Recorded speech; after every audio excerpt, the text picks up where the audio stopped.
എല്ലാവർക്കും ഡിഎസ് കിച്ചണിലേക്ക് സ്വാഗതം. ഇന്ന് ഞാൻ വന്നിട്ടുള്ളത് ഒരു ചിക്കൻ കട്ട്ലറ്റ് ഉണ്ടാക്കുന്ന റെസിപ്പി ആയിട്ടാണ്. അതെങ്ങനെ ഉണ്ടാക്കാൻ നോക്കാം.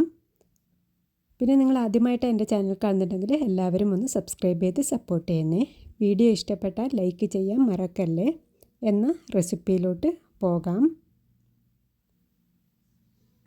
അതിനുവേണ്ടി ഞാനിവിടെ 2 ഉരുളക്കിഴങ്ങ് വേവിക്കാൻ വെച്ചിട്ടുണ്ട്. അതിലേക്ക് അതിനാവശ്യമുള്ള ഉപ്പും കൂടി ഇട്ട് കൊടുക്കുന്നുണ്ട്. ഉരുളക്കിഴങ്ങ് വെന്ത് വരട്ടെ. അപ്പോൾ ഇതാ ഉരുളക്കിഴങ്ങെല്ലാം വെന്ത് വന്നിട്ടുണ്ട്. ഇനി നമുക്കത് എടുക്കാം. ഇനി നമുക്ക് ചിക്കൻ വേവിച്ചെടുക്കാം. ചിക്കൻ വേവിച്ചെടുക്കാൻ വേണ്ടി ഒരു 1/4 ടീസ്പൂൺ മഞ്ഞൾപ്പൊടിയും 2 ടീസ്പൂൺ മുളക് പൊടിയും ഇഞ്ചി വെളുത്തുള്ളി ചതച്ചതും പാകത്തിന് ഉപ്പും കൂടി ഇട്ട് കുറച്ച് കുരുമുളക് പൊടിയും കൂടി ഇട്ട് നല്ലതുപോലെ മിക്സാക്കി എടുക്കണം. എന്നിട്ട് നമുക്ക് ഉരുളക്കിഴങ്ങ് വേവിച്ച വെള്ളത്തിൽ തന്നെ ചിക്കൻ വേവിച്ചെടുക്കാം. ചിക്കനും കൂടി ഒന്ന് വെന്ത് വരട്ടെ. അപ്പോൾ ഇത് നമ്മുടെ ചിക്കനും ഇവിടെ വെന്ത് വന്നിട്ടുണ്ട്. ഇനി നമുക്ക് ചിക്കൻ ചെറുതായി ഒന്ന് ചിക്കിയെടുക്കണം. ഞാനിപ്പോൾ കൈ കൊണ്ട് തന്നെയാണ് ഇതുപോലെ ആക്കിയെടുത്തിട്ടുള്ളത്. ഇനി കട്ട്ലറ്റ് ഉണ്ടാക്കിയെടുക്കാം. അതിനുവേണ്ടി ഞാനൊരു പാനിലേക്ക് 1 ടേബിൾ സ്പൂൺ എണ്ണ ഒഴിച്ച് കൊടുത്തിട്ടുണ്ട്. അതിലേക്ക് ഒരു പച്ചമുളകും ഒരു കഷ്ണം ഇഞ്ചിയും 3 വെളുത്തുള്ളിയും ചെറുതായി അരിഞ്ഞത് ഇട്ട് കൊടുക്കണം. പിന്നെ നമ്മളതിലേക്ക് ഒരു സവാളയാണ് ചെറുതായി അരിഞ്ഞത് ഇട്ട് കൊടുക്കുന്നത്. അതും കൂടി ഒന്ന് വഴറ്റിയെടുക്കാം. വഴറ്റിയെടുത്തതിന് ശേഷം നമ്മൾ ചെറുതാക്കി വെച്ചിട്ടുള്ള ചിക്കൻ ഇട്ട് കൊടുക്കാം. അതിലേക്ക് വേവിച്ച് വെച്ച ഉരുളക്കിഴങ്ങും കൂടി ഇട്ട് കൊടുക്കണം. ഇനി ഇതിന് വേണ്ടുന്ന ഉപ്പും കൂടി ഇട്ട് കൊടുത്ത് പിന്നെ നമ്മൾ കുറച്ച് ബ്രെഡ് ക്രംസാണ് ഇട്ട് കൊടുക്കുന്നത്. അതും കൂടി ഇട്ട് കൊടുത്ത് നല്ലതുപോലെ നമുക്ക് മിക്സ് ചെയ്തെടുക്കാം. അപ്പോൾ ഇതാ നമ്മൾ ഇതിലേക്ക് ബ്രെഡ് ക്രംസ് നല്ലതുപോലെ പൊടിച്ചെടുക്കണം. ഇതും കൂടി ഇട്ട് കൊടുത്താൽ കട്ട്ലറ്റ് നല്ല പെർഫെക്റ്റായിട്ട് കിട്ടും. ഇത് നല്ലതുപോലെ മിക്സ് ആക്കി എടുക്കണം. പിന്നെ നമ്മളതിലേക്ക് കുറച്ച് മല്ലിയിലയും കൂടി ഇട്ട് കൊടുക്കുന്നുണ്ട്. എല്ലാം കൂടി ഒന്ന് മിക്സ് ചെയ്തതിന് ശേഷം ഗ്യാസ് ഓഫ് ചെയ്യാം. പിന്നെ ഇതെല്ലാം കൂടി ഒന്ന് തണുത്ത് വരട്ടെ. അപ്പോൾ ഇതെല്ലാം ഒന്ന് തണുത്ത് വന്നിട്ടുണ്ട്. ഇനി നമുക്ക് കട്ട്ലറ്റ് ചെയ്തെടുക്കാം. നിങ്ങൾക്ക് ഇഷ്ടമുള്ള ഏത് ഷേപ്പിൽ വേണമെങ്കിലും കട്ട്ലറ്റ് ആക്കിയെടുക്കാം. ഞാനിപ്പോൾ റൗണ്ടിലാണ് ഉണ്ടാക്കിയെടുക്കുന്നത്.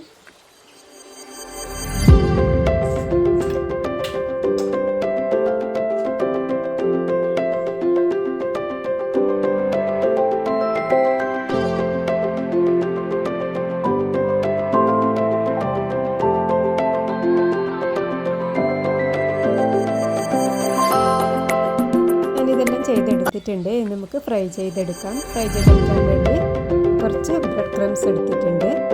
2 മുട്ട നമുക്ക് വേണം. ഇത് മിക്സാക്കി എടുക്കണം. അതിനുശേഷം നമുക്ക് ഫ്രൈ ചെയ്തെടുക്കാം. മുട്ടയുടെ മിക്സിൽ മുക്കിയെടുത്ത് ബ്രെഡ് ക്രംസിൽ പുരട്ടിയെടുക്കണം. ഇതുപോലെ എല്ലാം നമുക്ക് ചെയ്തെടുക്കാം.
കട്ട്ലറ്റ് എല്ലാം ഇവിടെ റെഡി ആയിട്ടുണ്ട്. നിങ്ങളെല്ലാവരും ഒരു തവണ ഇതുപോലെ ട്രൈ ചെയ്യണം.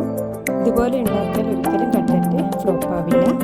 എന്ന അടുത്ത റെസിപ്പിയുമായി അടുത്ത വീഡിയോ